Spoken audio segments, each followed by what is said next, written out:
morning, or good afternoon. We're thrilled to have you join us at Brunch with Bumble, a series of conversations prioritizing the safety of women online. My name is Mahima Kaul, and I lead Bumble's public policy across APAC. And on behalf of Bumble, I would like to give you a very warm welcome today. Before I introduce our topic and our panel, wanted to say to all the people joining from Australia today, we start by acknowledging the traditional custodians of various lands on which we work today and the Aboriginal and Torres Strait Islander people participating in this meeting. I pay my respects to elders past, present, and emerging, and recognize and celebrate the diversity of the Aboriginal peoples and their ongoing cultures and connections to the lands and waters of Australia. I now want to briefly introduce the idea of brunch with Bumble. As many of you might know, Bumble was founded in 2014 by Whitney Wolford. The Bumble dating app is built on the importance of kind connections and equitable relationships. And it's to challenge the antiquated notions of assigned gender identity roles, so it empowers women to make the first move, no matter what the type of relationship. This might sound very regular today, but it really was quite path breaking when the app came out. Um, so, really, what this means is the simple act of placing women and their safety at the heart of a product or a policy, regulation, or law can sometimes drive change when it comes to social norms. As much as social norms, when they change, actually make us change the way we design for society because we recognize that things are different today. But we all know this change doesn't come easy and change can be slow. And that's why today we're having this conversation where we want to discuss how do we keep women safe on the internet and not from the internet. Now, word as to why APAC. We have experts from Australia, Singapore, and India with us today, and they're going to discuss what's happening in their regions, in their organizations, and what they think about some of the changes taking place. And the reason is because despite all the vast differences that we might see in Asia Pacific on the maturity of the legal or the regulatory environment around online safety, or even fundamentally the acceptance of women's participation online, dating, for example, is not a mainstream activity everywhere. We want to also highlight like the common challenges that civil society faces, academia faces, government faces, and businesses face in being able to sort of work across different regions and work in regions. So there's always a balancing act, talking about women's safety and also doing something about it. So we have much to discuss and much to learn from each other. We're hoping that these conversations, corporates, academics, nonprofits, policymakers, we can sit across the table and talk. Just a word for all of you joining in. Please remember to drop in your questions in the Q&A box at the bottom, and we'll be taking up those questions later in the program. So without further ado, I'll just briefly introduce the panelists, and then I'll invite our first panelist to speak. So we have with us from India, Dr. Ranjana Kumari, who's director of the Center for Social Research, a very well-respected think tank in India. We have also from Australia, similarly, Karen Bentley, who's the CEO of WestNet. We have Shelley Hingorani, who is the Senior Advisor for Advocacy, Research and Communications at AWARE in Singapore. And if you're dialing in from Singapore, you know about AWARE. They're at the forefront of a lot of issues we're going to discuss today. Dr. Asher Flynn is the Associate Professor of Criminology at Monash University in Australia. Gulizar is joining us from Singapore, where she's a research fellow at the Center of Excellence for National Security at RSIS NTU Singapore. And finally, we have with us Avanti Durrani, who's Assistant Director and a Research Fellow at APAC Global in India. So may I please, I have the pleasure of inviting Dr. Ranjana Kumari to give us a few remarks about the view from India. Dr. Kumari?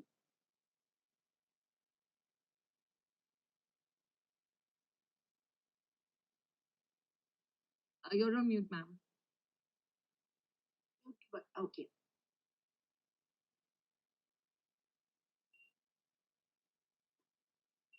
Okay. So thank you, Mahima, and thank you very much for inviting me to this very important. And the way you frame the whole issue is extremely interesting and important. That you don't have to save women.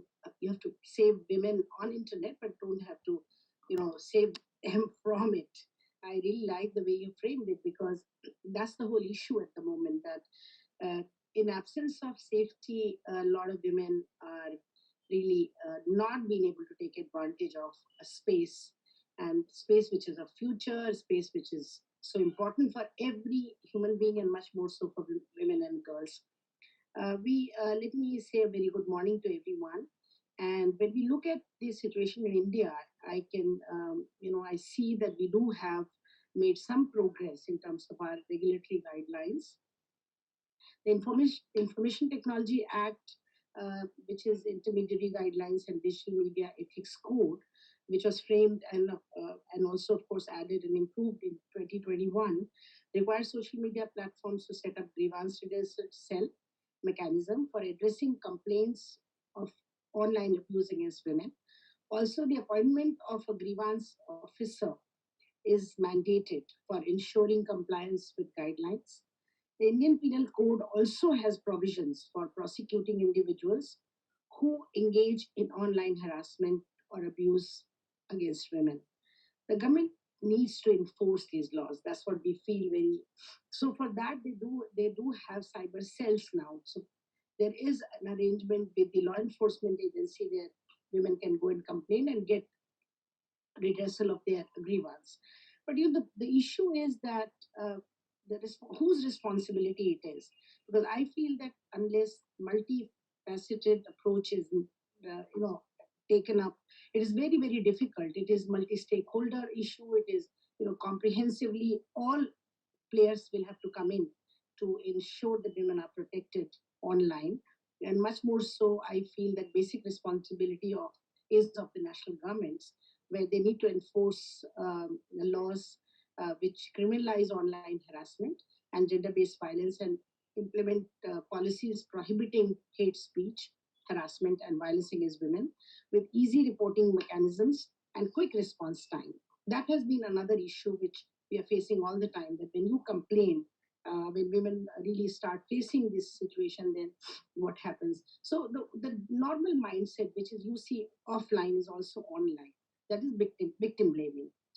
Victim blaming is a systemic issue that requires a multifaceted approach to address. Again, I would say that everybody will have to deal with this situation. Why it is when women complain, they are blamed.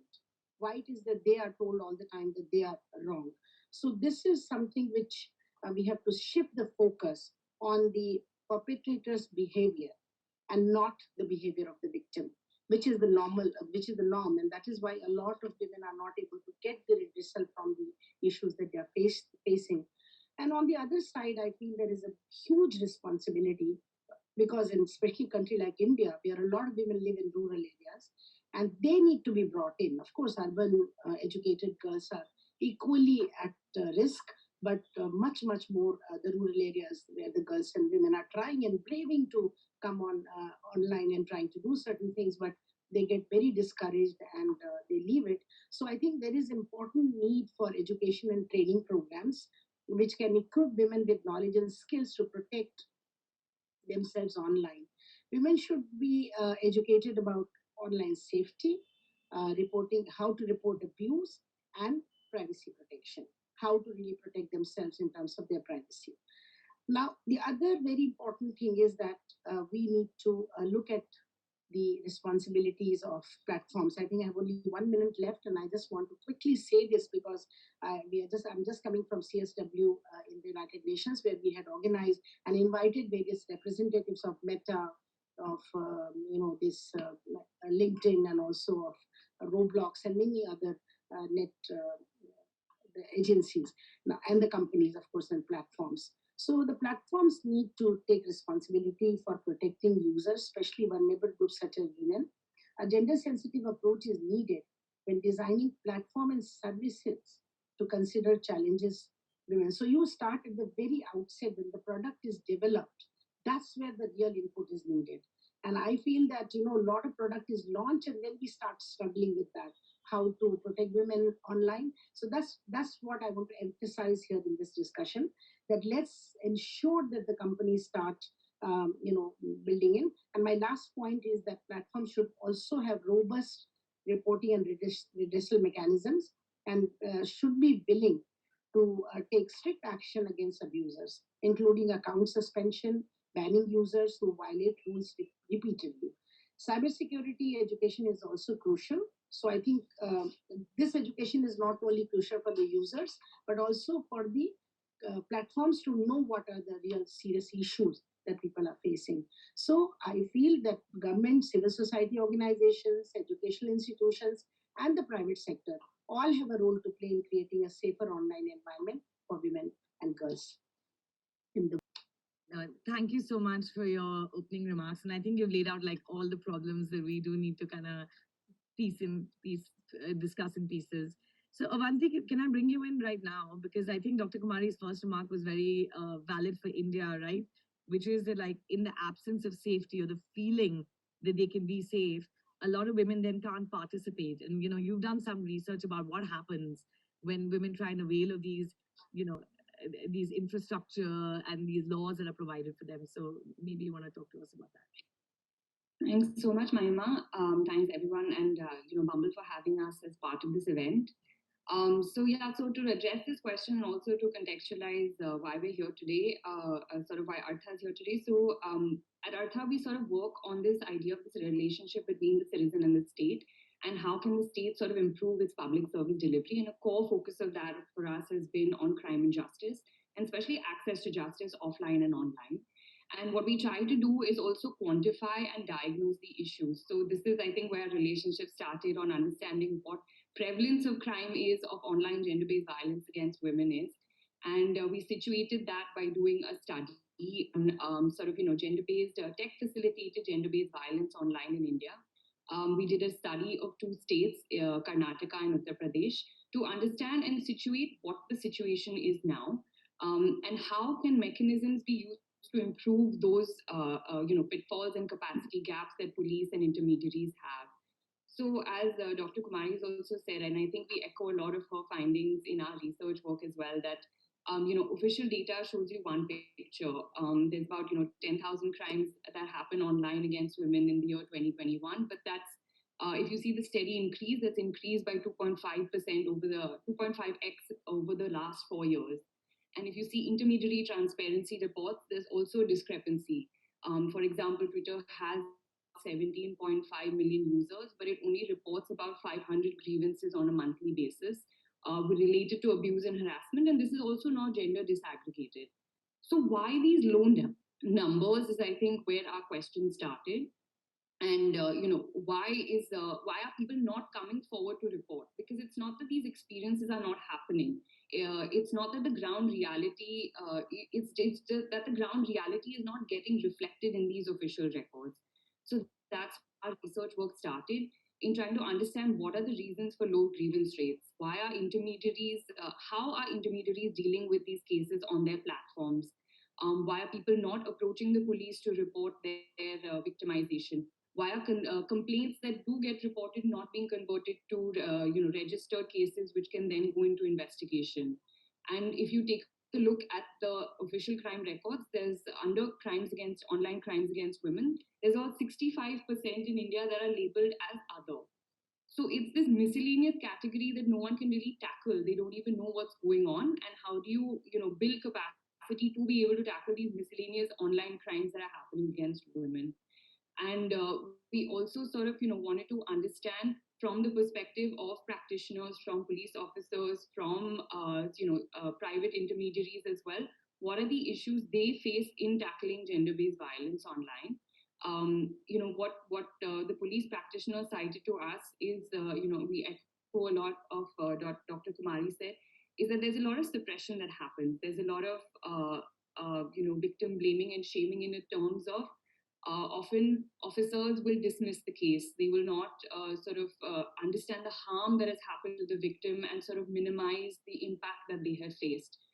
They'll altogether send them away to a separate institution or a separate cell to report it, which happens to be miles away or kilometers away from where they are probably residing, or it's unsafe to get to those places.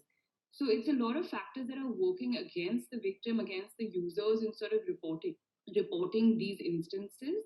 And within the system, there's also lack of technical capacity on understanding how technology has exacerbated gender-based violence. So the kind of behaviors that perpetrators have, the kind of tactics they use, how can the evidence be used to create a further chain of evidence for investigation. So what we've seen is that almost 66% of closed cases of online gender-based violence have closed because of untraceable or inadequate evidence. Now, why is this the case? If the victim has come forward, if they were able to sort of relate their story, what is the capacity gap at the end of police that they're not able to further investigate the crime and also offer resolution? So those were some of the observations we saw on the state side, on sort of the public institution capacity side. And there's also, capacity gaps on the private intermediary side that we observe. What we saw is there's a twin balancing act that intermediaries need to play, right? It's a kind of pitting against privacy and also safety. So the priority tends to be on data breaches, on privacy, but creating these safe environments sort of fall within the cracks, and that's sort of where we want to push the envelope on thinking about solutions that can not only gender sensitize police, but at the same time support the enforcement of grievance redress mechanisms on the intermediary side, because they are the first instance that the public goes to for resolution of the issue.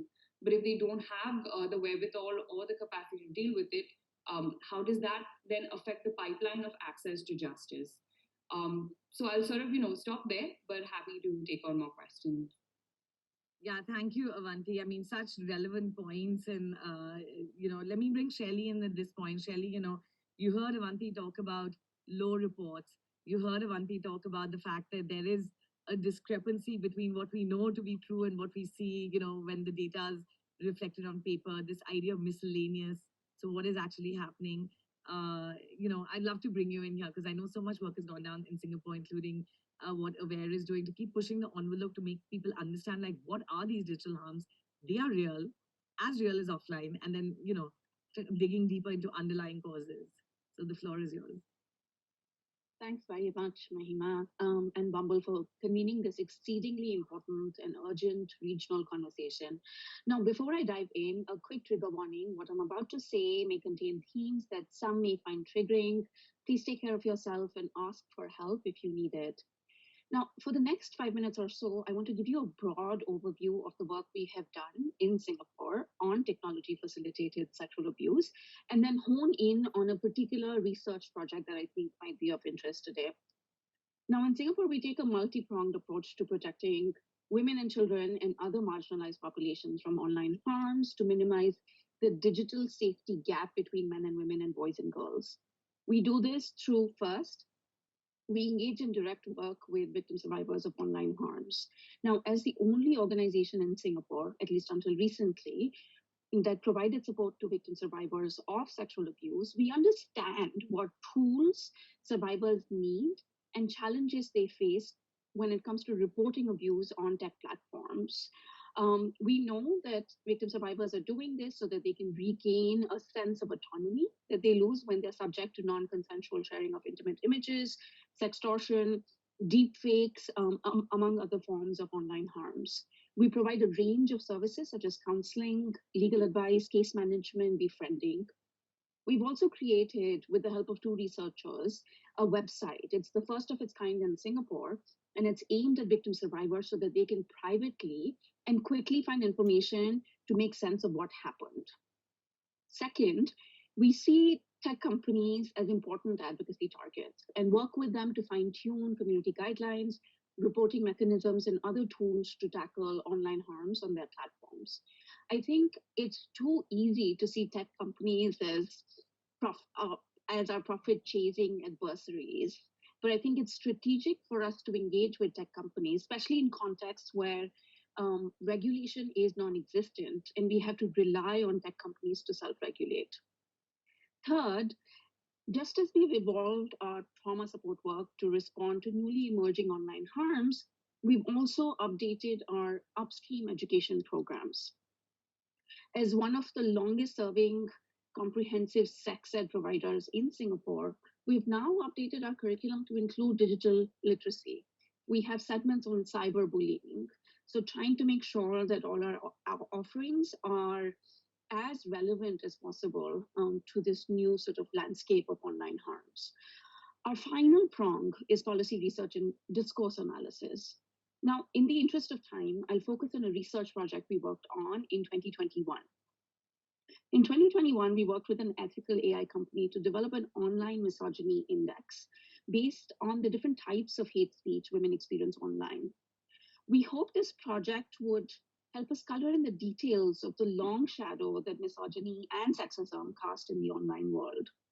Now, of course, the first step in building this model was to agree upon the classifications it would detect, then collect training data from across social media platforms.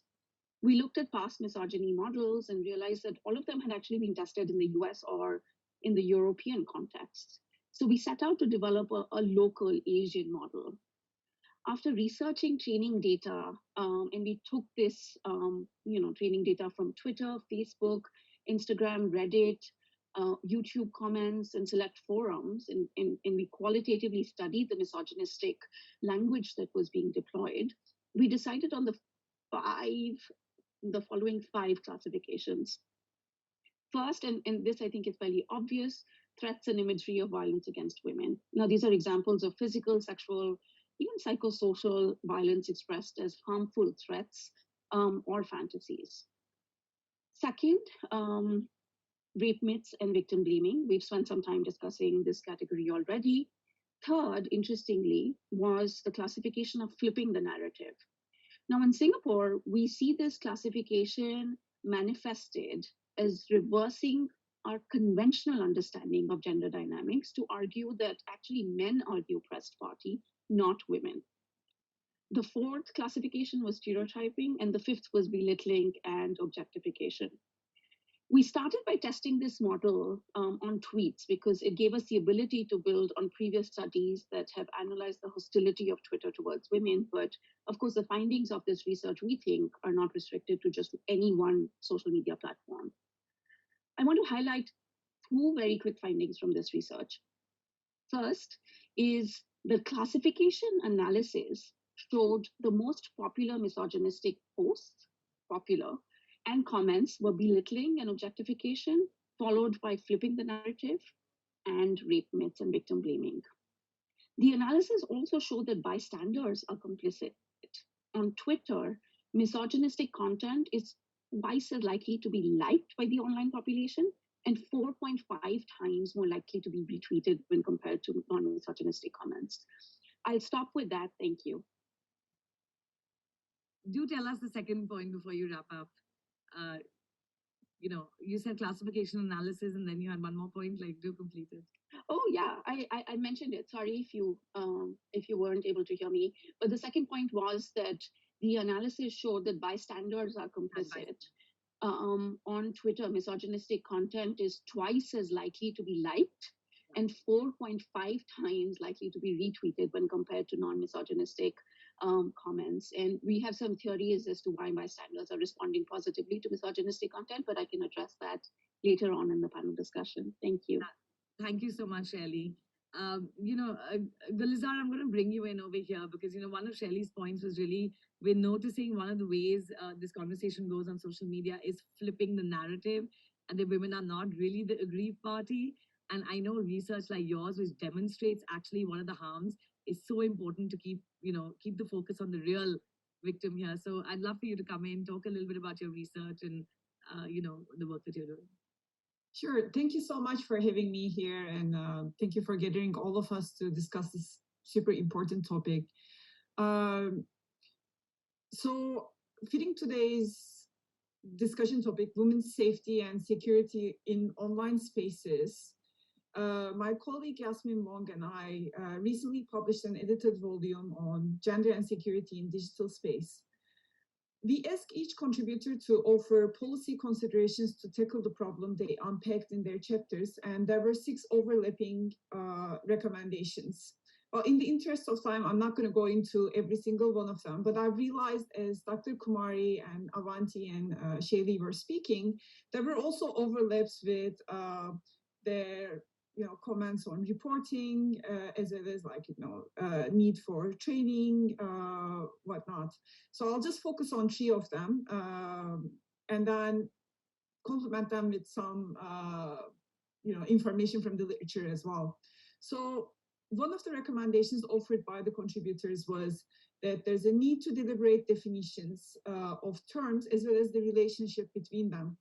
Also, there's no shared understanding on what safety and security from online harms entail for different stakeholders, and what online safety as well as equal access mean to different groups and individuals. This arguably leads to notions of like diverse notions of responsibility and justice en route to gender sensitive safety and security in online spaces. Second one, sort of relating to previous comments, is the need to increase awareness raising and training efforts, including those focused on information literacy. Actually, there are increasing efforts on this front. Like people are more vocal on this. We're seeing more webinars and talks on surrounding issues. We also see various skill building efforts, including those on information literacy. So for instance, one of the contributors, Priyank Mathur, shared his experience with Mythos Labs My Power training, which aimed to boost women's social media literacy to allow them to identify and report ISIS propaganda. And during the training, participants also had the opportunity to create their own counter-narrative videos. Or, Shaylee just mentioned the incredible efforts of Aware in Singapore. Related to that, in our edited volume, Sansan Lim shared a few other initiatives from Singapore, such as Daughters of Tomorrow, which aims to boost the skills of women with low income to achieve financial independence, Codet, which offers programming and digital skills training to Muslim and minority women, and Solid Ground, which offers guidance to online harassment victims. While these and other efforts are all heartening, however, there's still a long way to go in informing people about online harms, their gendered impacts, and the avenues to seek help and actions to take when they face such threats. And as per the gaps highlighted in literature, it's important to sort of spread these educational and training efforts not only to public, but also, as Avanti point I think that Gully is actually making, which is like there's so many different audiences that we need to cater to and so many different types of harms. What Shelly mentioned, like looking at social media and what happens in the public sphere. Oh, there, Gully, you're back. I was keeping the seat warm for you. Let me just close with my final point, which was that, the contributors suggested that it's important to expand research into these fields, and as Avanti also mentioned, gather gender-focused data on these issues. And the gender-focused data gathering cannot be emphasized enough, and the authors of the volume are, obviously not alone in arguing for this. So it's also important to note that most of the examples from the literature and the edited volume focus on women, suggesting the need for broader research on intersectional identities. Besides, whether we get a complete picture is questionable, because when it comes to online violence data, for instance, according to the study of the Economist Intelligence Unit's 2020 study, only 1 in 4 women reported online violence to platforms. Only 14% brought the case to an offline protective agency. 78% of the study's respondents suggested that the women did not know that there are options to report online harms. And this is parallel to a study that was done by Sunlight AFA in Singapore in 2022, which also suggested that the awareness on where to seek help on online harms is low, with about 57% of respondents not knowing or having very limited knowledge on help-seeking platforms. So reporting is not only important for getting a complete picture, it's only one of the things in the chain, but it does actually provide quite a bit of information on understanding understanding what's happening on the ground. But also improving reporting mechanisms and informing users on these measures is crucial for survivors of online harms to seek help.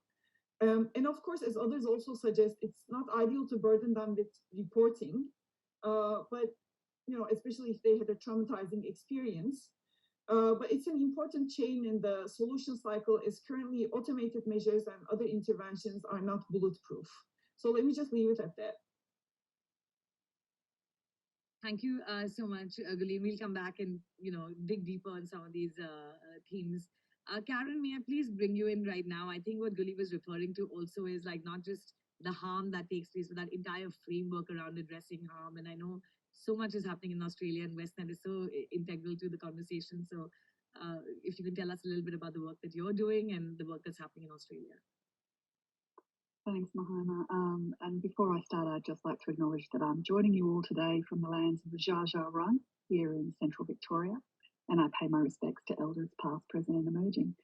So thanks really for inviting us to join today. And I mean, I'm just nodding here furiously, even though I had my camera off, to everything that all the speakers have just said, because those issues and points are all things that are still very relevant here in Australia. Rahul, I'm not sure if you've got my slides available there, but I just wanted to very quickly sort of talk about who WesNet is, so we can just have some context. If I haven't got slides, that's fine. So WesNet is the national peak body for domestic and family violence services here in Australia, and we're talking specifically about women's specialist domestic violence services. There are about 350 of those, I guess, like an industry body or what we call a peak body here, or a national umbrella network across Australia. So we have had a long history of advocating for women. If I could just go back one, that would be great, Rahul. Advocating on behalf of victim survivors, women and their children, to sort of help them live lives without having to experience violence.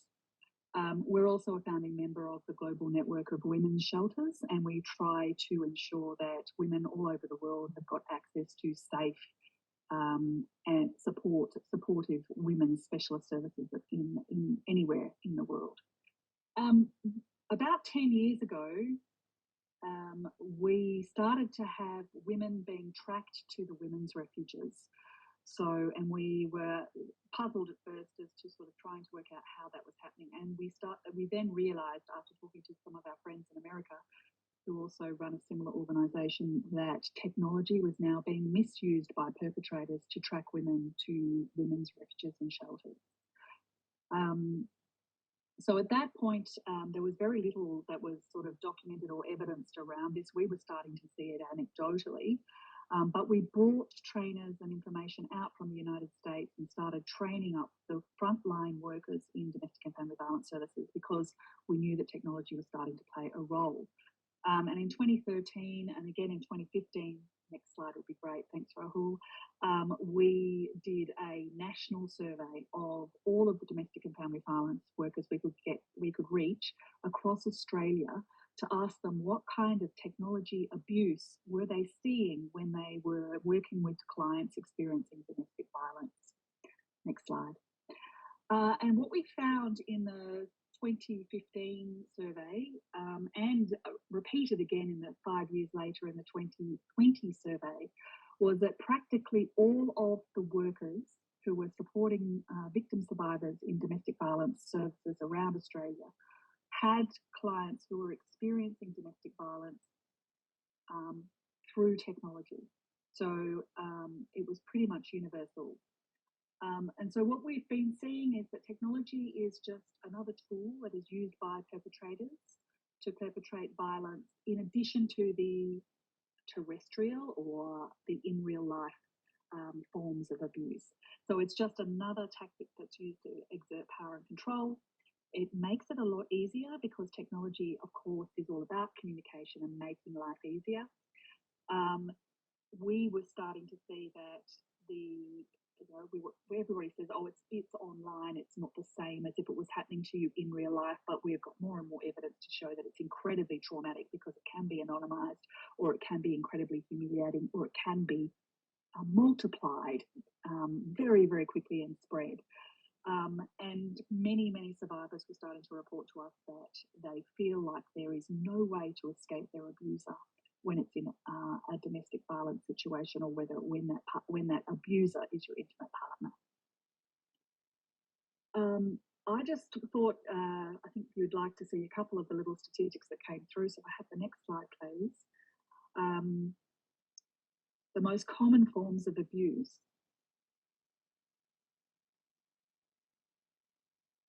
Next slide, please, Rahul. The most common forms of abuse in Australia are just sending sort of offensive and harassing or constant text messages. And 61% of frontline workers said that they were seeing that all the time. And I think it's another 30% said they were seeing it very often. Smartphones were being misused in 36% of cases all the time, and there are any number of ways that you can misuse a smartphone. And Facebook was being misused 35% of the time. Next slide, please. What we also saw was some new and emerging technologies, so much greater abuse through things like FaceTime. The government and other accounts that we get our social services through here in Australia, iCloud accounts were being misused, Google accounts were being misused, and we saw a massive increase in the misuse of video cameras and GPS tracking apps. So all of those different types of abuses in domestic and family violence are increasing at rapid rates over that 5-year period. Thanks, Steve. That's the end of the slides there. So in terms of how WESNet we have done this research. We knew that it was an issue, and basically everywhere we could, at every forum, at every government meeting, at every conference that we could get to, we just started to give this information out to try and raise the awareness. And today, 13 years later, we've now got technology facilitated abuse completely embedded in our second national plan to end violence, which will be going for 10 years.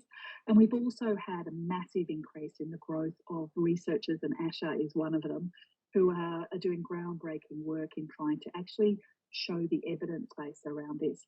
Our main priorities in trying to do this work are that we need to make sure that women can stay on technology, because we're all living in a digital world. And if women have to get off technology in order to avoid the abuse, then they cannot participate fully economically or socially. So I'll leave it there, and I'm really looking forward to the rest of the conversation. Thank you so much, Karen. And you teed it up perfectly for Asha to come in, because, Asha, obviously the evidence to demonstrate technology facilitated abuse, but again, to make sure that we don't ultimately say women should be off the internet, because as Karen just mentioned, there is so much to be lost in terms of participation, whether it's economic, social, democratic, part of governance. So, how are you choosing what research to do, and then how are you making sure that you're also advocating towards solutions and ensuring that it's not used, or let's say misused, to actually advocate for women participating less online? Great. Thanks, Mahima, and thanks everyone. Like Karen, I would also just like to acknowledge the Wurundjeri people whose lands I'm joining you from today.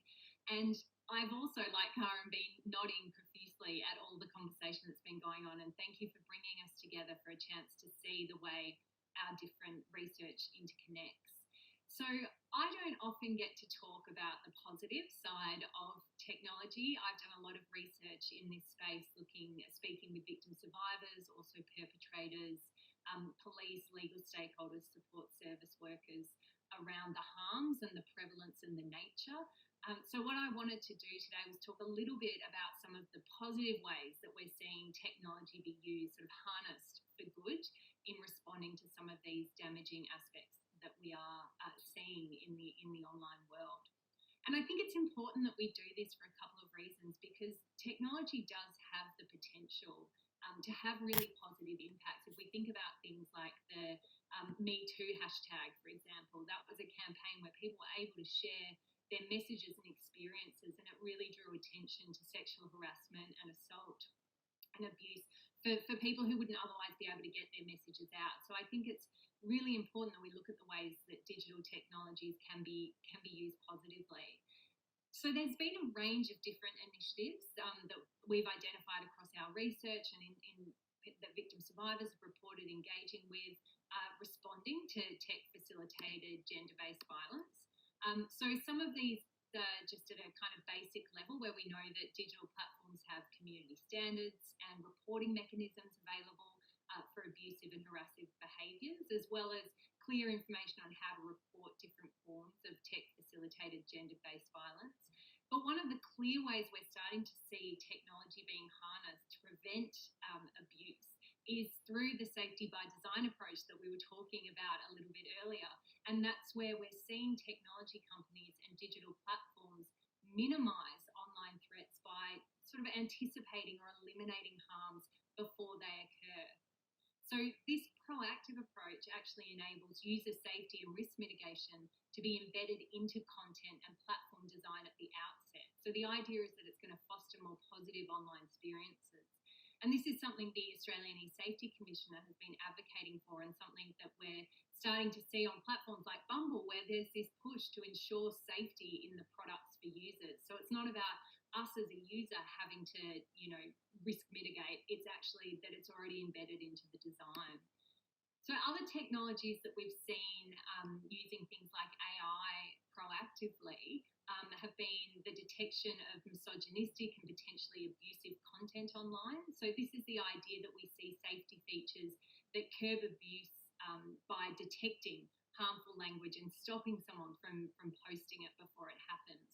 There's also factors like user photo verification, see fewer posts like this features on digital platforms. We've also seen contact blocking functions on dating apps and the blurring of nude images that requires the user to decide whether to view, block and or report that image. So some of the other ways we're seeing social media and digital dating companies address these issues is through trialling a range of safety measures for users that again actively prevent tech facilitated abuse. So this can be like the automatic detecting of comments that might be harmful to the person. Other innovations can include things like the automated detection of harmful language in intimate messages on digital dating platforms. So there might be a real-time warning, so a proactive intervention to get users to think twice about what they're sending to another person before they actually press send. And it's combined with an automated checking in with the receiver of that message. So they're actually asked whether they were bothered by that message. And if they were, they can have an option to report the sender to the platform.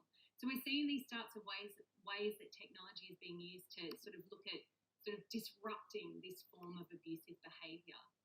We've also seen the creation of support sites for people who are concerned that their intimate images may have been non-consensually shared online. And this has been through the development of, say, image hashes, which once created prevent that image from being able to be uploaded.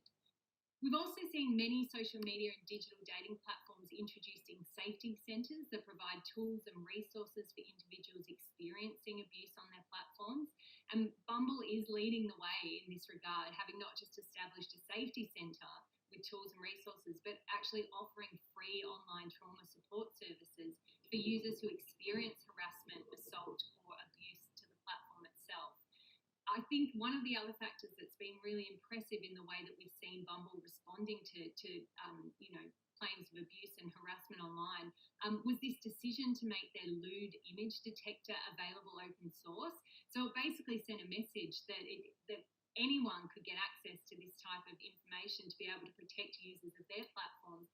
And I think this was a really welcomed initiative that demonstrates a true commitment to improve online safety for users of Bumble.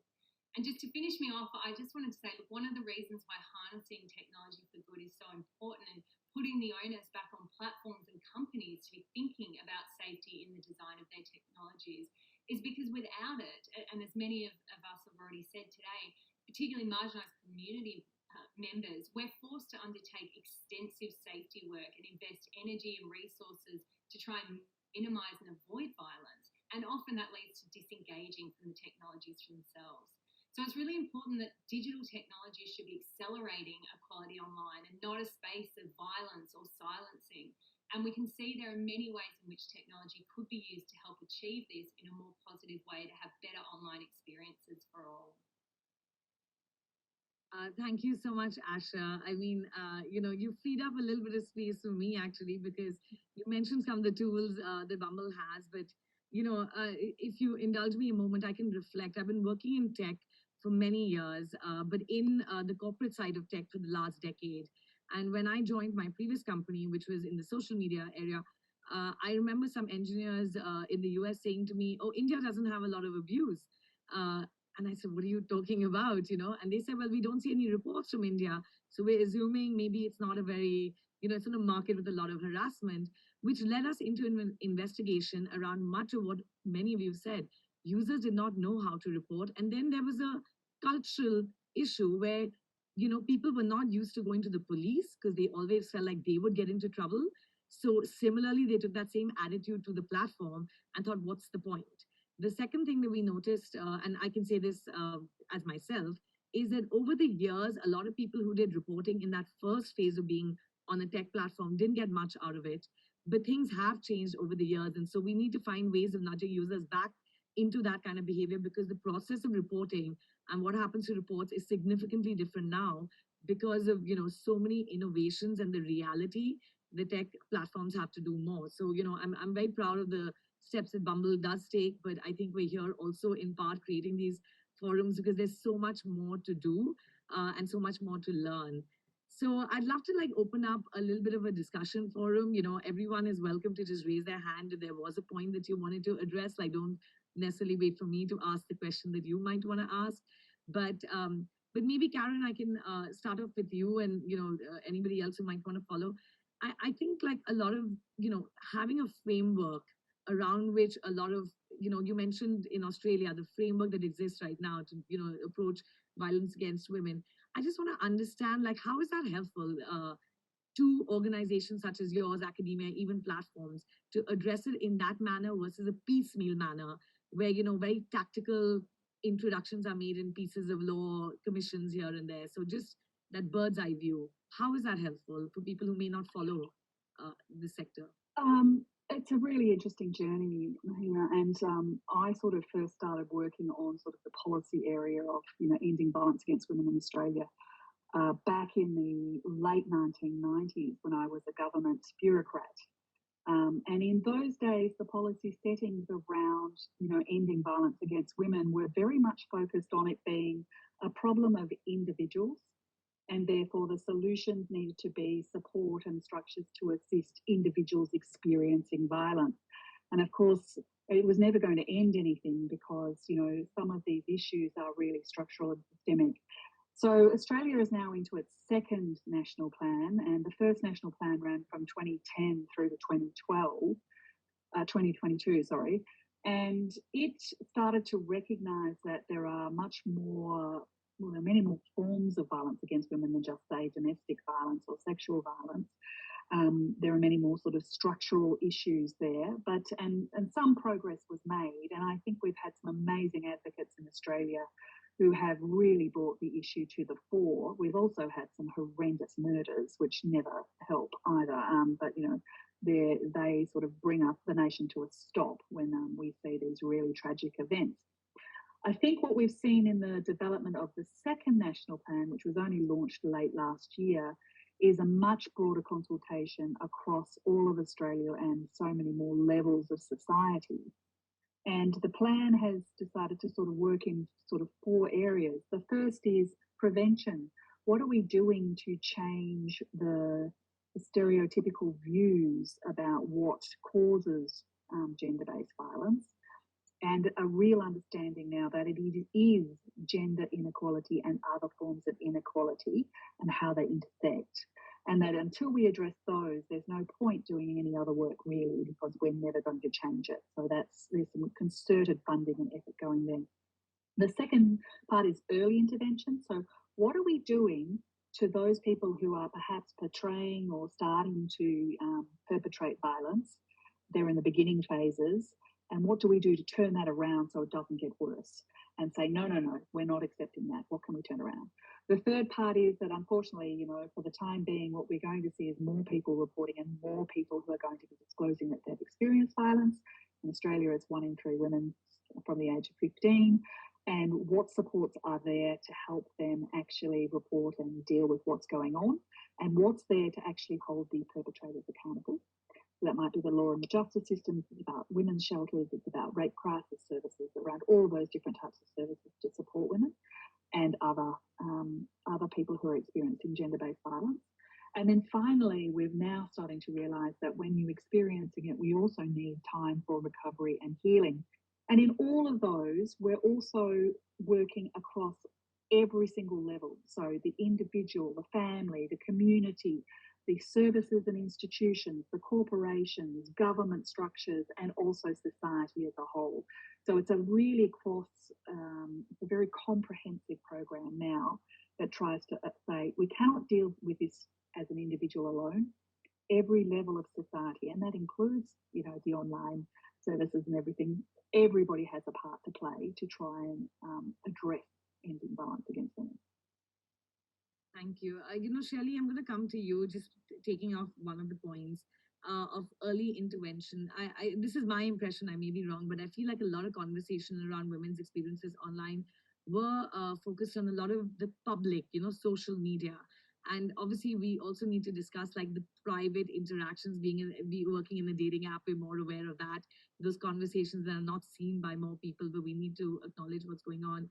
I know you're doing a project around coercive control, which I was very interested in. I wonder if you can talk a little bit about this. What can we do for early intervention? How do we recognize these behaviors? How can we educate? And then I'll move to some of the other points you mentioned, Karen. Thank you. And apologize for my cat.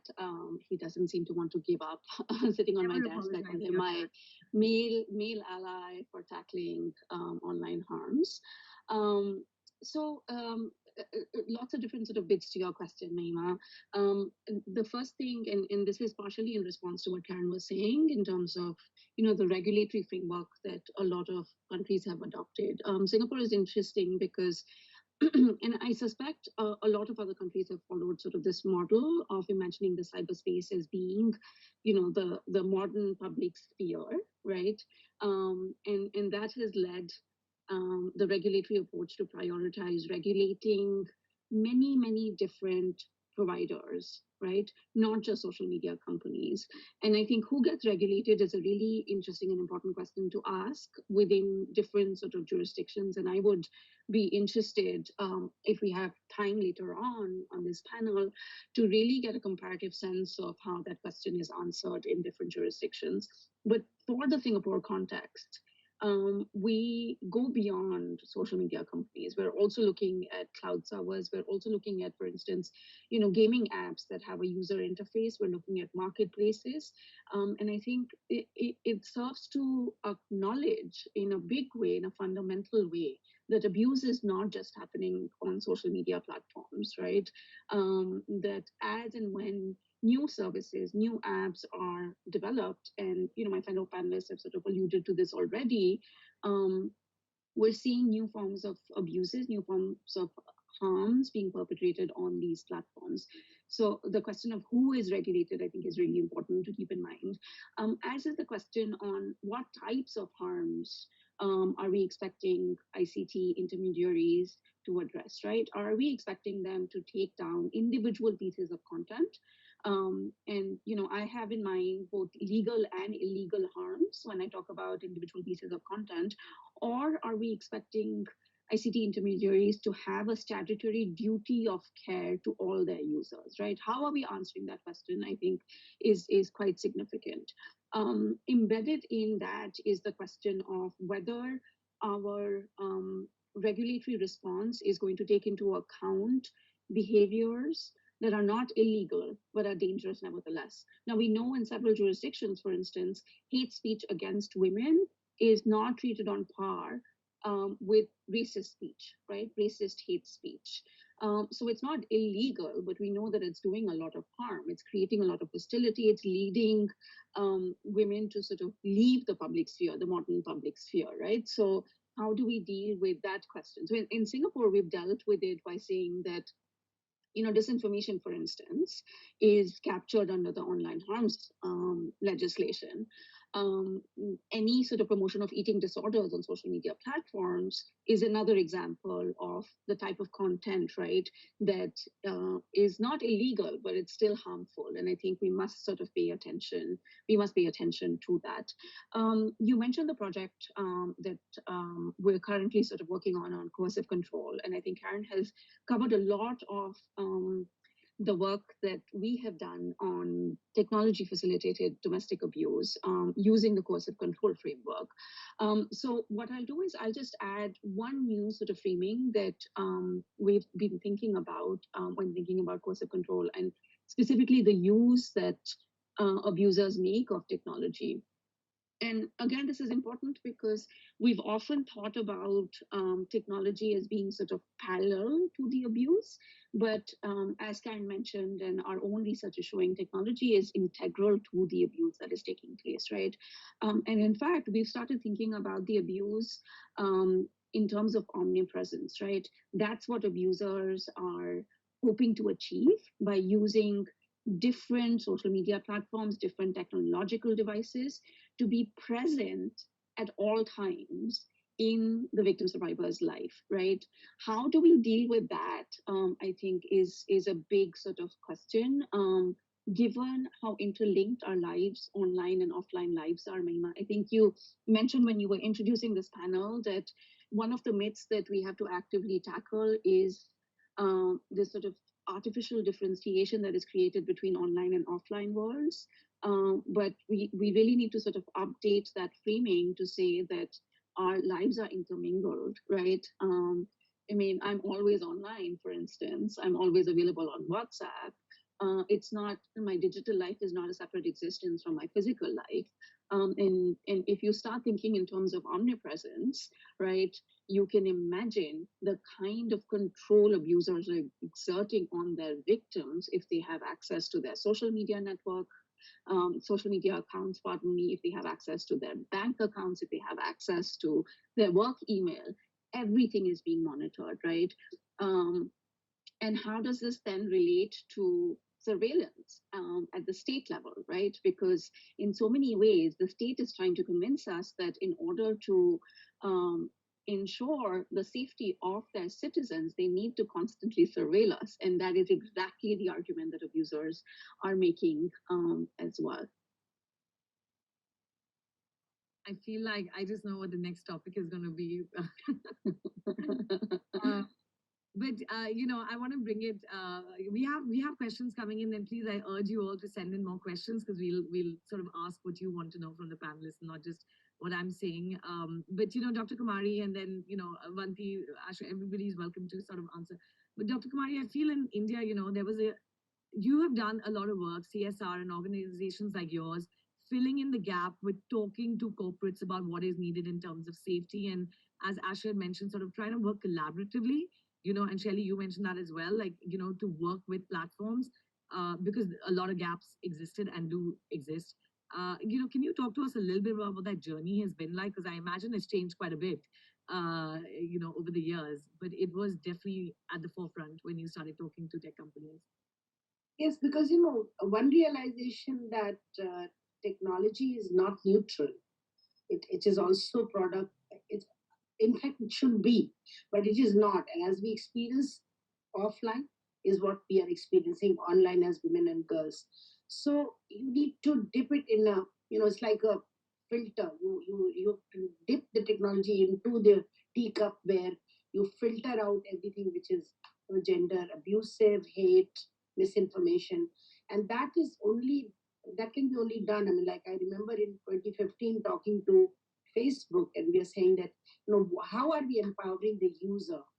So it's okay to talk about the legislation, and at that time we were not even talking about a robust legislation in India.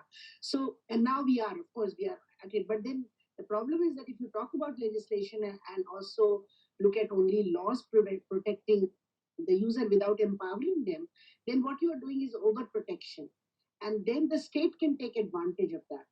That's the whole risk when leave it to the governments that you are supposed to protect the user. So that is why the technology companies came up with all these possibilities of muting, reporting, and then also launched awareness campaigns. They participated with us. We reached out to 500,000 students across the country, telling them how to really, learn about how to protect themselves on the company. So I would say that this filter is very important. That that's why we emphasized in every which board that I was sitting, and we emphasized that look, when you are developing the product and launching, before launching the product, test it out, dip it in that gender tea, that where you are filtering out everything which is not, which can happen to that particular product in terms of harming women and girls. So that's one precaution that the tech companies needs to take, and they've started moving in that direction. And Mumble, for example, having discussed with the issues, a lot of these care has been already taken. But then, because a society where people are looking at women as the people who are responsible for what's happening to them, where women are blamed, where women are not having the courage to walk up to the police station. Not only courage, even knowledge. There is a knowledge and access gap, knowledge and access gap for women. So in this kind of a situation, even if you do best of your effort to create a product which is very protective and empowering for the women and girls, it's very difficult. So then you have to walk a few miles more to be able to reach out to the user and protect the user by empowering the user. So that's the strategy that should work. It should not just be left to the government, and it should not be just left to the technology companies, but the end user is the one which has to be kept in the center of the whole discussion, or, or the whole plan. So that you look at the face of the woman who is going to use this technology, and who is using it already and benefiting from this technology. How do we enhance and empower her? That's very important, even on the trailer, because just I was listening to Australia data, 99.2%.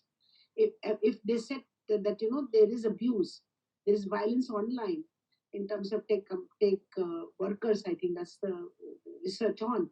Then that means it is in fact more, because they think they're omnipresent and they're not there. Nobody will be able to detect the abuser.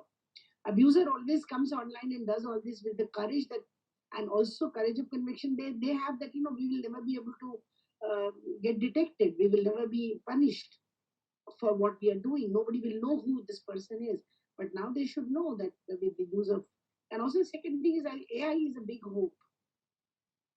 I feel AI is a big hope, because through AI we can certainly, even when we are at the moment seeing there's a lot of misogyny within AI, but still I think in the long run that's where we will be able to clean up all this and make it more safe for women and girls online. Avanti, I saw you nodding away. Yeah, and you raised your hand. Yeah, I just want to come in here. Again, some of our work on this has also shown, what are the principles on which you want to orient this angle of safety on platforms, right? That's where it should come from, and the tools and tactics can obviously differ depending on the context. But what happens in India is that the onus is disproportionately on the victim to sort of follow through the process. So from reporting to follow up to sort of getting back information, going to the next step, taking it, if a crime has happened, getting it registered, going through the entire justice pipeline. What we've seen is that the onus is heavily on the user itself. And can that dynamic be shifted? Sort of, can the conversation be around making it more participative and a societal sort of community issue, as what Ken was also talking about, right? That conversation hasn't happened yet. What could be this body or this institution that bridges the gap between what the user is facing, what the police and intermediate response needs to be, but sort of a catalyst that really keeps the user at the center and focuses on their resolution as the key parameter that they measure safety by, success from, performance from. So how do you incentivize all players to be looking at it in the same way? And again, like for us, it seems like it's a more attitudinal shift, whether it's within police, whether it's within the private sector, whether it's within the users of the system itself, right? Shelly said that users now don't want to respond. They don't want to sort of report because they've had bad experiences. Mahima, you said as well. That attitudinal shift, how does it come about? And these conversations, I think are where those tactics can be learned, that tacit knowledge can be shared. So I completely agree. The journey we have come a certain way, but having a top-down approach, a legislative approach, isn't working. So how do we see how implementation of that really catalyze, cannibalize to really help the user at the end of the day and keep them on board? Because what we saw in COVID is that access to essential services became a problem. Like you couldn't you weren't able to leave your home physically, you weren't able to access anything. So if participation is predicated on being online more and more now, it's going digital. How can we tackle this issue at the moment? Because it is going to sort of accelerate as conversations around digital public infrastructure, digital public goods, sort of takes over the global landscape. What is it that we're doing now that we can make it better in the future? So just more principles oriented kind of thinking. And a fascinating course for discussion. Asha, sorry, I missed your hand up. Would you like to come in? Yeah, no, not a problem at all. So what I was thinking about as well when we're talking about some of these issues and how we can address it, and to me it's around education and raising public awareness for users as well. But in our research with perpetrators, one of the really interesting things to come out of that was the perpetrator saying that they didn't have anywhere to seek information or support about what they were doing and why it was wrong, and it was only upon reflection, getting caught, or the victim expressing their concerns to them or going to the police, that they actually became aware of what the harm was that they were doing. And they were identifying that if there'd been more information available, so for example, when things get reported, rather than them being told why it's wrong, where they could go for help, what the harms are, they're just told, oh, that was offensive, or their account gets blocked for a period of time, or issues like that. So I think this is another area that's really, and the onus does come down here a lot to the platforms themselves when they are engaging with responding to reports or blocks or issues, but that there really needs to be education to the people who are perpetrating these harms, and that will hopefully remove some of that onus from the victims, but also let us know what's going on so that people can understand why what they're doing is wrong. And that comes back to what Avanti's saying as well about victim blaming and this idea of like the attitudes, and even going to report to the police where we know that their attitudes are not always particularly victim friendly and understanding of these harms. So I just think that's a really important issue as well. No, thank you. And I think this echoes a lot of conversations we're having, where so much of the work that we've been doing and people have been doing is targeted at women and sort of arming them with this information, and we're really trying to understand how do we move some of this work towards perpetrators or would-be perpetrators and try and catch this. So much to discuss. Guli, I know your hand is up, but I'm also going to bring in my colleague Zoe to ask some questions as well, because the audience has been waiting. So if you want to go quickly, and then Zoe, if you may come in next, and I know some people have questions for the panelists. Yeah, I just wanted to say, in the past few years, we've seen a lot of countermeasures emerge, right, in the legal sphere and non-legal sphere. But and it's a completely different thing on the company side, because they see user behaviors and like how users tap on the countermeasures that they have, such as like reporting, so you can actually get some solid data. But some of the policies or legal responses that we have out there, and I'm not the only one saying this, how much are we following up on them by exploring their impact and how they work? Like on the disinformation front, for instance, we have like multiple laws that came out, but how many of them are being examined with regards to how the law is interpreted, how it's applied, how the enforcement is taking steps? Because these kind of things would also allow us to interpret the countermeasures in a way that they're applied, so that we also see the gaps better. Of course, it's a tremendous task, but there's probably more research and initiatives needed to understand how the already implemented countermeasures are working. I think that's a great point. Are they even working, and how do we assess them from time to time? Zoe, I know you have questions that you want to pose to the audience, from our audience. Sorry, to our panelists. Thank you, Mahima. Hi, everyone. My name is Zoe Carrington. I'm the PR manager for Australia and New Zealand. I also want to acknowledge the Yagara people and the Turrbal people as the traditional custodians of the land where I work in Brisbane.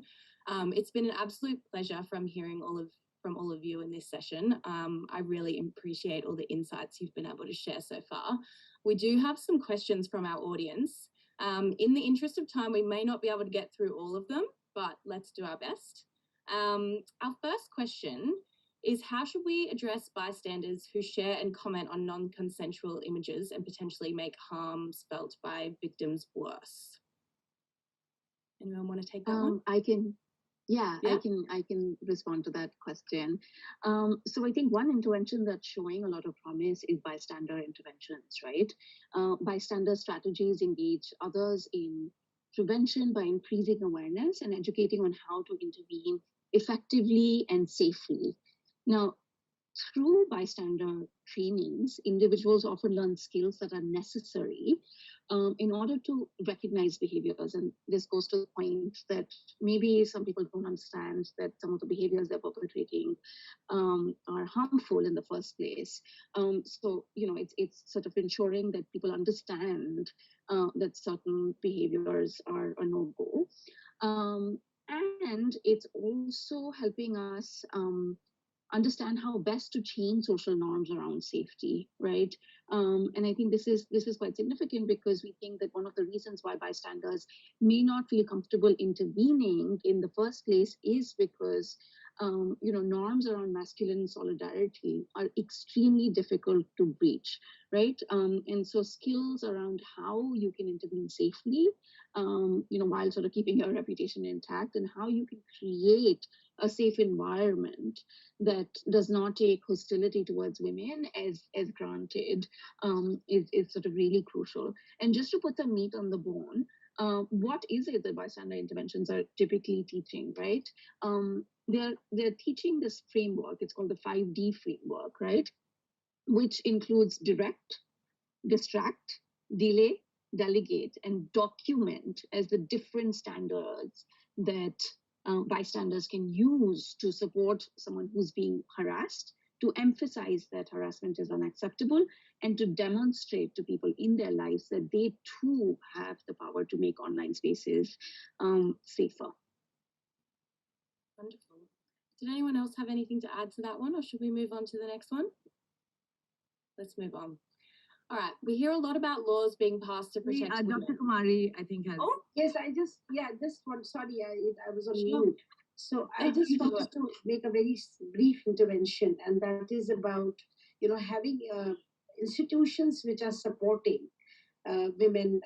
For example, ncii.org, there is this non-consensual posting of image, and that's based in London, and we are all connected with that. So almost like 100 cases of non-consensual posting of images, we forwarded to them, and then they they spoke to the companies and tech companies, and then those people were either barred or their accounts were deleted, whatever. I mean, some action was immediately taken. So I think we do need to create those intermediary institutions also, which are able to immediately respond. Thank you. Great. Our next question is, we hear a lot about laws passed to protect women, but how can we build more sensitivity and equity into the legal system from police to courts?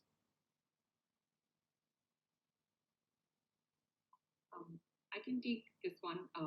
We do work a lot with public institutions, especially on the justice and legal side. And I think I was attending a workshop recently with a group of justice change makers, that we call them in our context, and it really stems from starting at a very basic educational early level. I think what happens is that there's this sense of othering, there's this sense of dehumanization of every vertical, not just of the justice system itself, but of the user and the citizen as well. So, we're noticing these dichotomies between where individuals are trying to find their space but be human at the same time. And I think it comes at a very, very, very critical early stage education, not just for in the private sector, but also when you're inducting officers of the court, when you're inducting police personnel. What can be done to sort of de-bias them at those junctures as well? That's something we want to focus on in terms of capacitating public institutions, civil servants, is that when you're entering the system and you have a myriad of requirements that your citizens are posing on you, how are you able to really empathize and understand their issues in order to deliver public services. And this happens, and critically we observe this in the police section, is that they're not able to relate to the person that they are speaking with. They're not able to understand their issue, and this leads them to sort of dismiss, minimize, or push them, or tokenize the issue itself. So interventions, for example, for dealing with offline gender-based violence, we see a lot of all-women police stations, or we see a lot of help desks for women. Why isn't it an integral part of the criminal justice process? Why is it being a separate function? Is because they feel women will be able to take care of those issues, but shouldn't it permeate through the entire channel, through all personnel, that this issue is critical at a societal level? It should require the natural course of being tackled.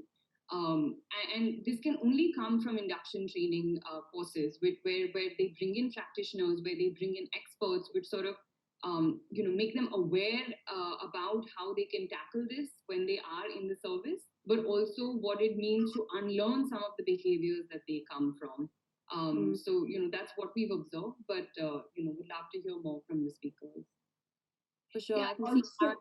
Oh, sorry, I was just going to go to Zoe, Karen. Zoe, can I just come in for just 1 second, because we work with the cyber crime police in India, and especially in Delhi, and we are running joint workshops in different colleges and educational institutions with cybercrime police. Now, the thing is that, at the moment, we must understand that a lot of it is not understood by them also. It's different to deal with a theft, or, somebody being bullied and harassed on the street, than bullying and harassed online. These are two different approach of investigation. You need to have different kinds of, investigation conducted on these kind of issues. And there's a whole process of learning going on at every level. So I feel that if we can support those things in whether it is not only a responsibility of the governments, but also of tech companies, that there is a different way of approaching that. And that should also become part of the responsibility, that, you have to create the awareness, sensitization, gender sensitization of the law enforcement mechanism.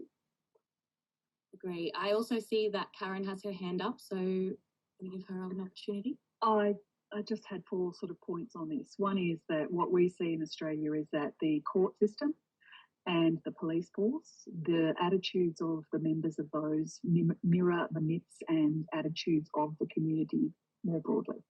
So if you have myths and community attitudes in your general community that aren't supportive of or recognising violence against women, or violence indeed against any sort of minority, then you'll see that playing out. So increasing the diversity of those institutions is massively important to trying to make sure. So it's just like trying to get more women in STEM and trying to get more women in government roles. So that's the first point.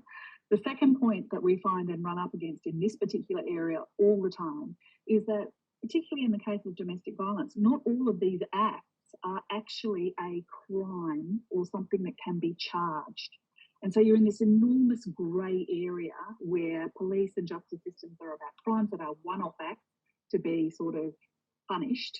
But we've got this very different sort of environment. We're really struggling in Australia at the moment to try and make sure that as we introduce legislation to make coercive control illegal, that police and courts understand that we're not talking about a single event. We're not talking about a burglary. We're not talking about a sexual assault. We are talking about a pattern of behaviour, and that's very hard to try and train police and courts about. And so where other countries have implemented coercive control legislation in other countries, and they haven't done the training for police and courts, the implementation of it has backfired massively and actually ends up with the victimisation of the survivors and the misidentification of the perpetrator. So we really need to do a huge amount in that area. And they're those 4 points that I think that, if we are going to have to change this ultimately patriarchal system that most countries have in terms of their courts and policing, we've got to address things on multiple levels. Super interesting. Thank you. Got another question for you all. This one's about AI. So generative AI has evidence of gender bias, as demonstrated by the recent ChatGPT suggestions of sports as a hobby for men and knitting and crocheting for women. How can we tackle this bias by legislative interventions mandating unbiased algorithms, or will it take its own course and be a reflection of where we are as a society? A big question. Anyone want to take this one? Well, can I come in for just very Sure. briefly? I think it's very important to understand that AI, its own, I mean, especially Chat GPT, is not something which they can think. They're only reproducing what rest of the society thinks and does or writes or puts in, because it's just language AI, and you could clearly see there that whatever the way the societies are looking at, and patriarchal societies are looking at what should be role of men and women, and the same thing gets reflected when they start putting it together. So I think that's where it needs to be tweaked, and that's why we are all the time saying that when you develop a product, then you have to be sensitive at that point itself to see that, they don't say that, okay, women's place is in the kitchen and men are in the offices. That's changed long time back, and we don't want to accept that kind of, but then still, if that is what is there in the world, in terms of whatever has been written and documented and produced, and that's what they reproduce. So it's better to, that's where they have to be, in a way, even AI has to be sensitized, I think, to be able to create the normal, way of looking at gender equality and women's empowerment. Yeah, I think that's a great point. I can see Asha also has her hand raised. Thanks, Zoe. Yeah, it's probably a really horrific indication of the misogyny that exists online, if that's what's coming out. But look, I think one of the things about AI is that there are so many potentials to it, but we also need to be making sure that we're not solely reliant on AI to be dealing with any of this. So when you're reporting things, or when you've got moderators there, that has to be more than just relying on the computer, because otherwise we're going to end up with these exact situations with not recognizing the social human impacts of the harms that are being reported. And I think that's one of the problems that many victim survivors have reported to us in our research, is when they have made reports, there's no follow-up, or there's just sort of an automated response to say, yes, this is being looked into, and they don't find out what actually happened. And this is more for sort of levels of harassment or abuse happening online that might not involve an intimate partner or something. It might be a stranger, but things where they're not getting that follow-up.